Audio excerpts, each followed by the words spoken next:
बातचीत, इसके लेखक हैं बालकृष्ण भट्ट। इनका जन्म 23 जून 1844 ईस्वी में हुआ था और इनका निधन 20 जुलाई 1914 को हुआ था और इनका जन्म स्थान इलाहाबाद उत्तर प्रदेश है। और इनकी रचनाएं में उपन्यास है रहस्य कथा, नितन ब्रह्मचारी, 100 अजान एक सुजान, गुप्त वैरी, रसतल यात्रा, उचित दक्षिणा, हमारी घड़ी, सद्भाव का अभाव। इनकी प्रमुख नाटक है पद्मावती, किरात जुर्निया, बेनी संहार, शिशुपाल वध, नल दमयंती या दमयंती सन्वयर, शिक्षादान, चंद्रसेन सीता वनवास, पतित पंचम, मेघनाथ वध, कट्टर सोम की एक नकल, वहनाल, इंग्लैंडेश्वरी और भारत जननी, भारतवर्ष और कल दो दूरदेशी, एक रोगी और एक वैध, रेल का विकेट खेल, बाल विवाह। और इनकी प्रहसन है इस प्रकार: जैसा काम वैसा परिणाम, नई रोशनी का विष, आचार विडंबना इत्यादि। उनकी प्रमुख निबंध हैं लगभग 1000 निबंध, जिसमें 100 से ऊपर बहुत महत्वपूर्ण। भट्ट निबंधमाला नाम से 2 खंडों में एक संग्रह प्रकाशित है। बालकृष्ण भट्ट आधुनिक काल के भारतेंदु युग के प्रमुख साहित्यकारों में से एक हैं। यह तेजस्वी लेखन के द्वारा साहित्य सेवा करते रहने वाले संप्रीत साहित्यकार थे। बातचीत निबंध। बातचीत शीर्षक निबंध आधुनिक काल के प्रसिद्ध निबंधकार बालकृष्ण भट्ट द्वारा लिखा गया है, जिसमें वाक्य शक्ति को लेखक ने ईश्वर का वरदान बताया है। बालकृष्ण जी कहते हैं कि वाक शक्ति अगर हमें ना होती तो न जाने इस गूंगी दृष्टि का क्या हाल होता। वह कहते हैं कि बातचीत में वक्ता को स्पीच की तरह नाज नखरा जाहिर करने का मौका नहीं दिया जाता है। स्पीच में वक्तृता यानी भाषण और बातचीत दोनों है।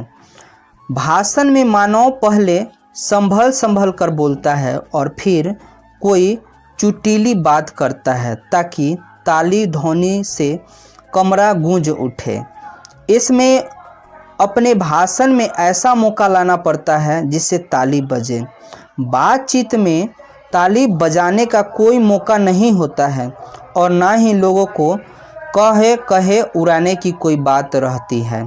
बातचीत में कभी कोई चुटीली बात आ जाने पर थोड़ी हंसी आ जाती है। मुस्कुराहट से ओठों पर फर्क उठना इस हंसी की अंतिम सीमा है। स्पीच का उद्देश्य सुनने वाले के मन में जोश और उत्साह पैदा करने वाला होता है। बातचीत मन बहलाने का तरीका है। वो कहते हैं कि जैसे आदमी को ज़िंदगी मज़ेदार बनाने के लिए खाने पीने, चलने फिरने आदि की ज़रूरत है, वैसे ही बातचीत भी अति आवश्यक है।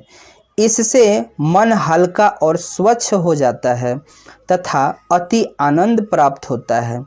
गंदगी तथा धुआं जो दिल में जमा रहता है वो भाप बनकर उड़ जाता है।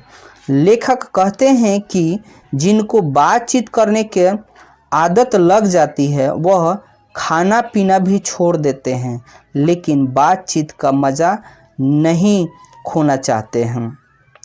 लेखक रॉबिन्सन क्रूसो के बारे में कहते हैं कि वह 16 वर्ष तक आदमी का मुख नहीं देखा था। 16 वर्ष तक कुत्ता, बिल्ली आदि जानवरों को बीच रहने के बाद उसने फ्राइडे के मुख से एक बात सुनी। उस समय रॉबिन्सन को ऐसा आनंद हुआ मानो उसने नए सिरे से फिर से आदमी का चोला पाया है। वह कहते हैं कि मनुष्य की वाक शक्ति में लुभा लेने की ताकत होती है। बेन जॉनसन कहते हैं कि बोलने से ही मनुष्य के रूप का साक्षात्कार होता है। लेखक ने बातचीत के प्रकार को भी बताया है कि बातचीत की सीमा 2 से लेकर वहाँ तक हो सकती है जहाँ तक जमात या मीटिंग या सभा न समझ ली जाए। एडिसन मानते हैं कि असल बातचीत सिर्फ 2 व्यक्तियों में हो सकती है, अर्थात जब 2 लोग होते हैं तभी अपना दिल एक दूसरे के सामने खोल पाते हैं। 3 लोगों के बीच तो बात आ जाती है तो वह दूर कोसों तक पहुंच जाती है। 6 कानों में पड़ी बात खुल जाती है। 2 व्यक्ति के बीच बातचीत में अगर कोई तीसरा आ जाता है तो वो दोनों बातचीत बंद कर लेते हैं। लेखक के अनुसार 3 लोगों के बीच की बात अंगूठे में जुड़ी नंग जैसी होती है। तीनों लोगों के बीच बातचीत त्रिकोण बन जाती है। 4 लोगों के बीच बातचीत केवल फॉर्मेलिटी पूरी होती है, इसमें खुलकर बात नहीं हो सकती है। वह फॉर्मेलिटी गौरव और सजदगी वाली बात होती है।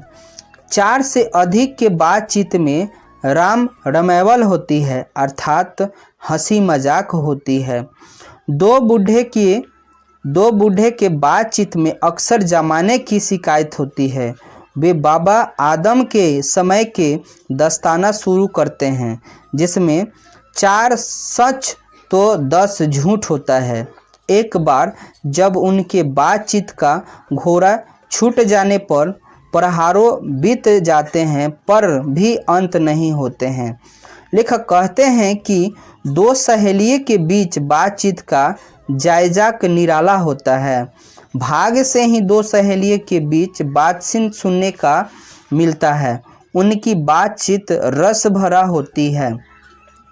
2 बूढ़ियों की बातचीत बहू बेटी वाली होती है। वह अपनी बहुओं या बेटों का गिला शिकवा करती है या बरादरी की ऐसी बात छेड़ देती है जिससे अंत में झगड़ा होने लगता है। स्कूल के लड़कों की बातचीत में अपने उस्ताद की शिकायत या तारीफ या अपने सहपाठियों में किसी के गुण अवगुण की होती है। इसके अलावा लेखक ने बातचीत के अनेकों प्रकार बताए हैं, जिसमें राजकाज की बात, व्यापार संबंधित बातचीत, 2 मित्रों में प्रेम लाप आदि। लेखक कहते हैं कि हमारे देश में अशिक्षित लोगों में बकतक ही होती है। लेखक कहते हैं कि हमारे देश में अशिक्षित लोगों में बकतकी ही होती है। लड़की लड़के वाले की ओर से एक आदमी बिचवाई होकर दोनों में विवाह संबंध एवं कुछ बातचीत करते हैं। उस दिन से बिरादरी वाले को जाहिर कर दिया जाता है कि विवाह पक्का हो गया और यह रस्म बड़े उत्साह से मनाया जाता है। चुंड खाने यानी गंजे और शराब के आरे और बातचीत भी निराली होती है। लेखक कहते हैं कि यूरोप के लोगों में बातचीत का हुनर है जिसे आर्ट ऑफ कन्वर्सेशन कहते हैं। इनके प्रसंग को सुनकर कान को अत्यंत सुख मिलती है। इसे सुठ सोढ़ी कहते हैं। 25 वर्ष ऊपर के उम्र वाले की बातचीत में गौरव और अनुभव पाए जाते हैं, लेकिन इससे कम उम्र वाले लोगों के बीच बातचीत में गौरव नहीं पाए जाते हैं, पर मिठास 10 गुनी बढ़ जाती है। अंततः बाल कृष्ण भट्ट कहते हैं कि हमें अपने अंदर ऐसी शक्ति पैदा करनी चाहिए जिससे हम अपने आप बातचीत कर लें, और बातचीत का यही उत्तम तरीका है।